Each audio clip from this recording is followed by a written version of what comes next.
Tafsir Al-Azhar karya Profesor Dr. Hamka, ayat 80 hingga ayat 82 dari surah An-Nisa. Bismillahirrahmanirrahim.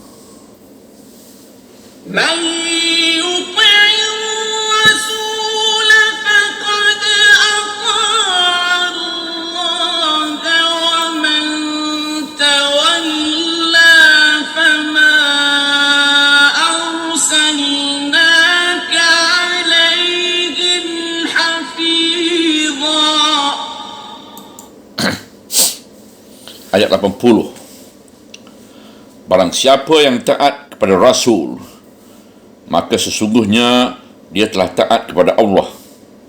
Tetapi barang siapa yang berpaling, maka tidaklah kami utus engkau atas mereka sebagai pemelihara.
Ayat 81.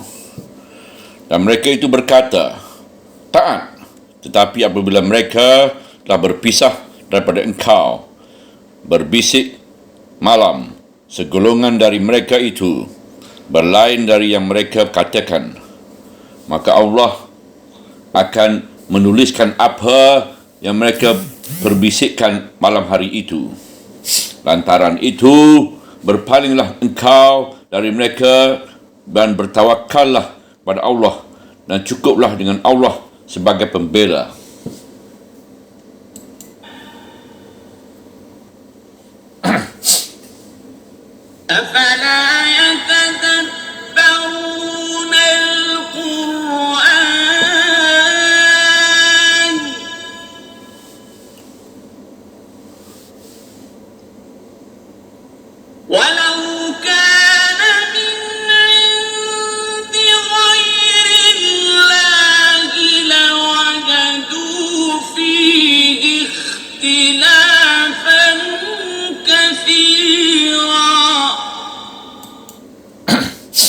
Ayat 82. Maka apakah tidak mereka mau merenungkan Al-Quran? Dan kalau adalah dia dari sisi yang selain Allah, sesungguhnya akan mereka dapati di dalamnya perselisihan yang banyak. Taat kepada Allah dan Rasul. Pada ayat 59 sudah diterangkan tentang wajib taat pada Allah, pada Rasul dan kepada ulul amri. Di ayat 64 diterangkan pula bahawasanya Rasul itu diutus ialah untuk ditaati. Dan di ayat 65 ditegaskan lagi bahawa belumlah berarti iman mereka sebelum perselisihan di antara mereka diminta keputusan kepada Rasul dan diterima dengan taat apa yang beliau putuskan itu. Kemudian pada ayat 69 diberi janji oleh Tuhan bahawasanya orang yang taat pada Allah dan Rasul akan mendapat tempat yang mulia bersama nabi-nabi dan sadiqin dan syuhada dan solehin di syurga. Sekarang datang penjelasan lain menerangkan dari hal taat pada Rasul. Barang siapa yang taat pada Rasul, maka sesungguhnya dia telah taat kepada Allah. Pangkal ayat 80. Tentu seorang mukmin yang telah mendalam perasaan tauhid telah dapat memahamkan bahawa dengan sabda Tuhan yang seperti ini bukanlah bererti bahawa Rasul SAW telah bersekutu dengan Tuhan. Sama juga dengan perkataan ahli-ahli tasawuf yang terkenal. Bismillahirrahmanirrahim. Barang siapa yang mengenalkan dirinya, sesungguhnya telah kenallah dia akan Tuhannya. Bukan bererti dengan demikian bahawa dia telah jadi Tuhan. Dalam sabda Tuhan, dengan sabda Tuhan yang tersebut itu dapatlah difahamkan bahawasanya apabila orang telah taat kepada Rasul, bererti dia telah taat kepada Tuhan. Sebab apa yang disampaikan oleh Rasul itu tidak lain daripada perintah Tuhan. Rasul telah diambil Tuhan sebagai saluran untuk menyampaikan perintahnya kepada manusia. Sebab manusia sendiri masing-masingnya tidaklah akan kuat menerima strom wahyu itu dari malaikat Jibril. Sedangkan Rasul itu sendiri, tiap-tiap wahyu datang, sentiasa mengeluarkan keringat kerana beratnya. Pernah beliau duduk menghimpitkan kakinya kepada Zaid yang sedang duduk dekat beliau. Ketika wahyu datang, maka oleh Zaid sendiri terasa betapa sangat beratnya tubuh Rasulullah SAW menimpa bahagian badannya. Di waktu itu, setelah selesai wahyu dan Jibril telah pergi, barulah Zaid dapat menarik nafas dengan lapang kembali kerana telah ringan. Oleh sebab itu, maka para ulama memberi perincian tentang ketaatan kepada Rasul itu. Pertama, ialah wahyu yang beliau terima yang bernama Al-Quran dan sekarang telah berkumpul menjadi mushaf. Dia datang kepada kita melalui Rasul SAW dan keluar dari mulut beliau. Maka wahyu yang beliau sampaikan ini wajib ditaati dengan tidak memakai syarat. Malahan sejak zaman Rasul sampai kepada kita sekarang ini, tidak ada orang yang mengatakan bahawa Al-Quran itu sabda Rasulullah SAW, melainkan firman Tuhan, meskipun sampainya kepada kita dengan melalui mulut Rasul.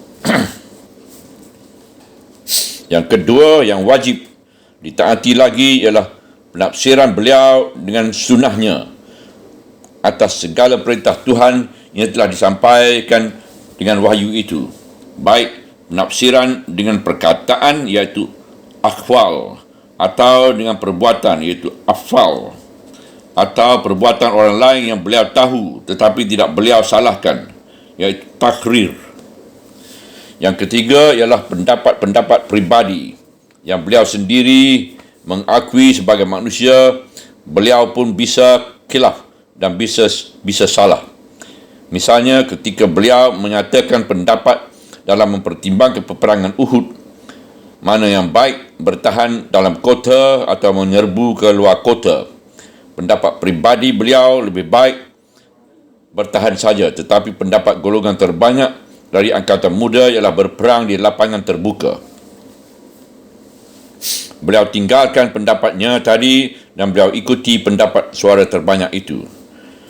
Demikian juga dalam perang Badar, beliau menyuruh berhenti dan memasang kemah di suatu tempat yang jauh dari air. Seorang sahabat bertanya, apakah berlabuh di situ ini pendapat beliau sendiri atau wahyu? Beliau jawab, ini pendapat sendiri. Maka sahabat yang meminta penjelasan itu menyatakan bahawa tempat itu tidak tepat buat tempat berhenti sebab jauh dari air. Lebih baik kita pindah ke tempat itu. Lalu dia menunjukkan satu tempat yang lebih baik kerana tempat itu ada air, sehingga kalau musuh datang, kita terlebih dahulu telah menguasai tempat yang ada airnya. Rasulullah SAW menurut kepada pendapat sahabatnya itu.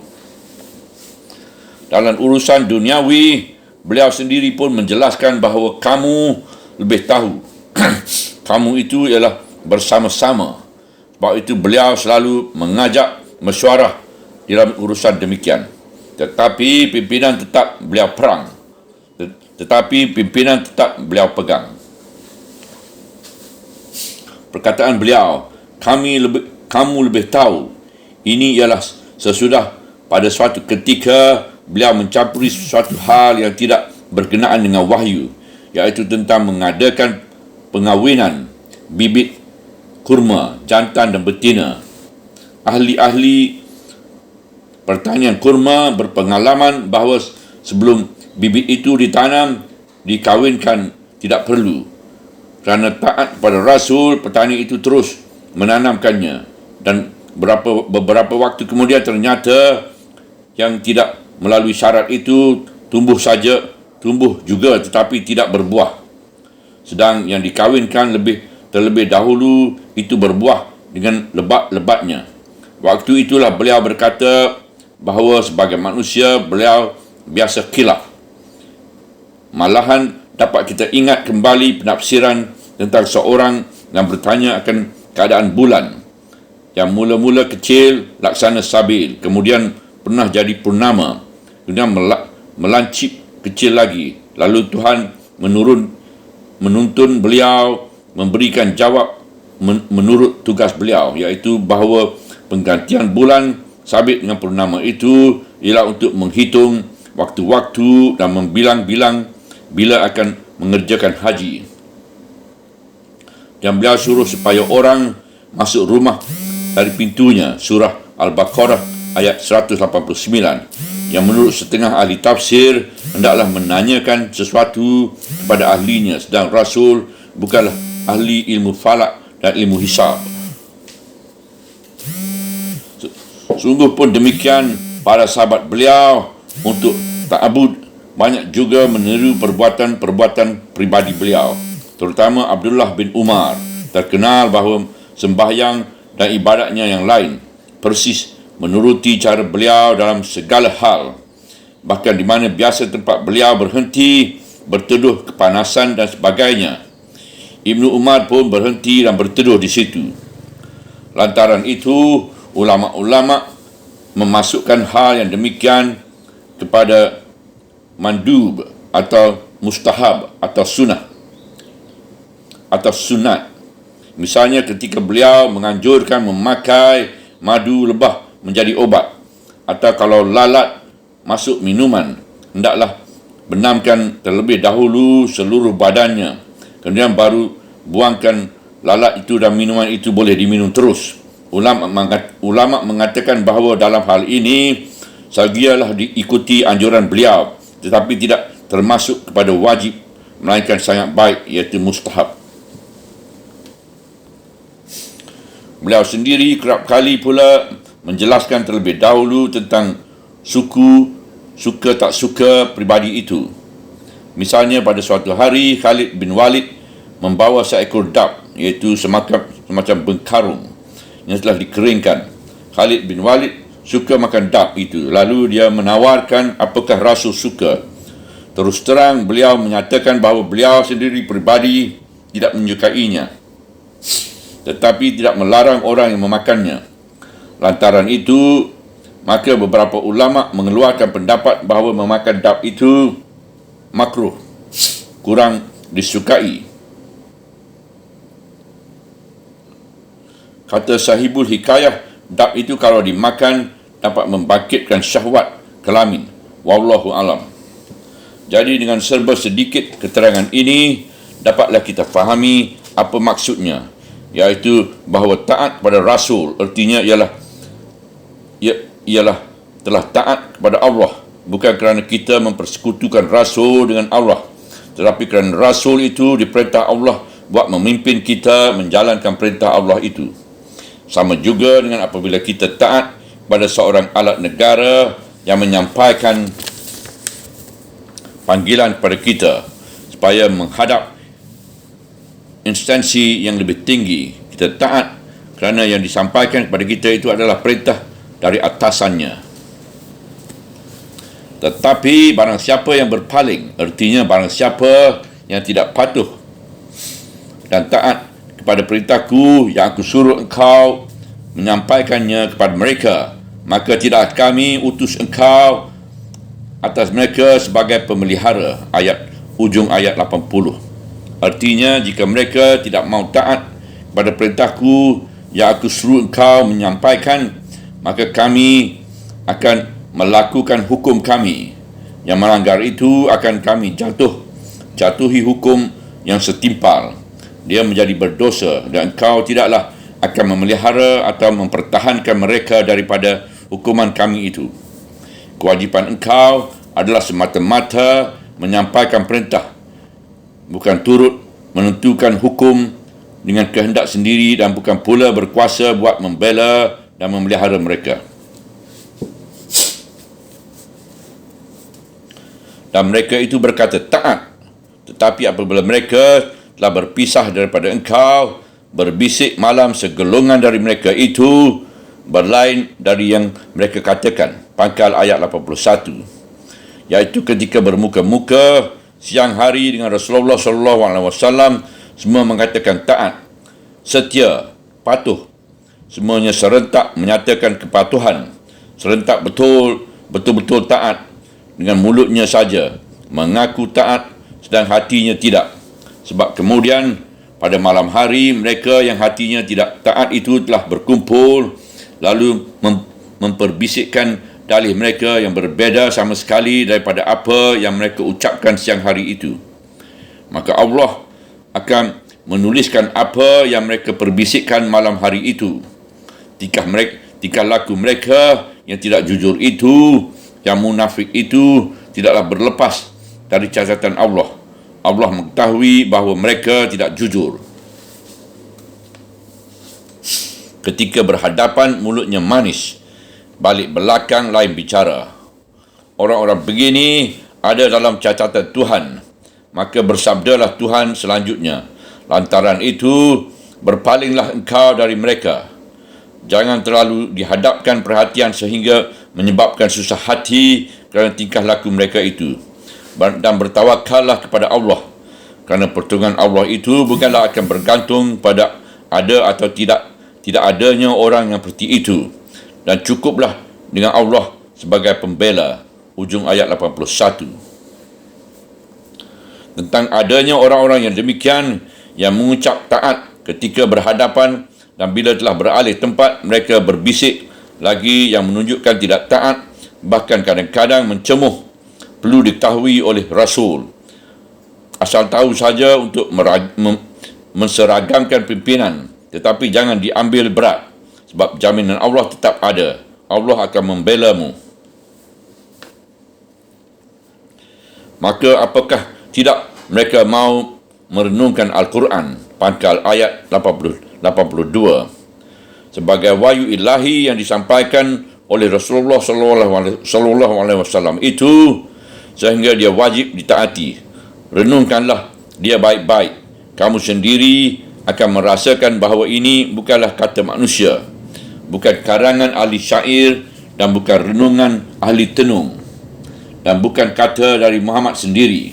Dan kalau adalah dia dari sisi yang selain Allah, sesungguhnya akan mereka dapati di dalamnya perselisihan yang banyak. Ujung ayat 82. Al-Quran turun dari Allah. Dia bukan kata-kata ucapan manusia, bukan kata susunan Muhammad, walaupun keluar melalui mulutnya. Mereka sendiri sebagai umat yang mula-mula menerima dakwah dari Al-Quran, kalau suka merenungkan dan suka jujur, akan mengakui tidak ada yang lain yang akan sanggup menyusun kata sebagai demikian. Kalau dia dari yang lain, tentu akan timbul perselisihan yang banyak di dalamnya, baik dalam pemakaian bahasa atau dalam pengutaran fikiran. Dua susun kata sebagai keahlian orang Arab sejak berbekala sebelum Nabi Muhammad SAW diutus Tuhan. Pertama, kata-kata hikmat. Kedua, kata-kata syair.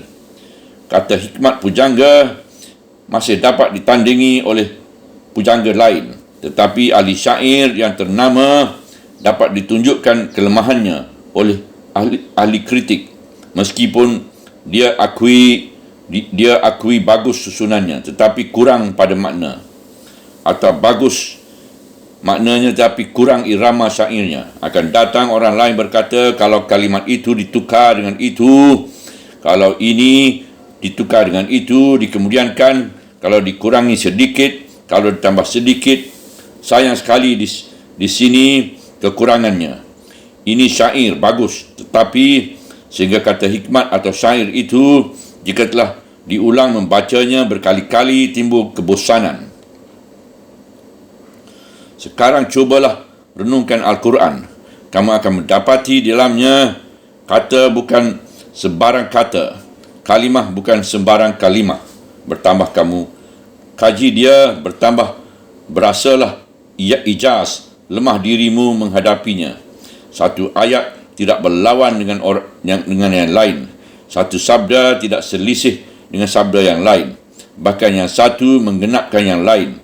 Ayat ini ditafsirkan oleh ayat itu.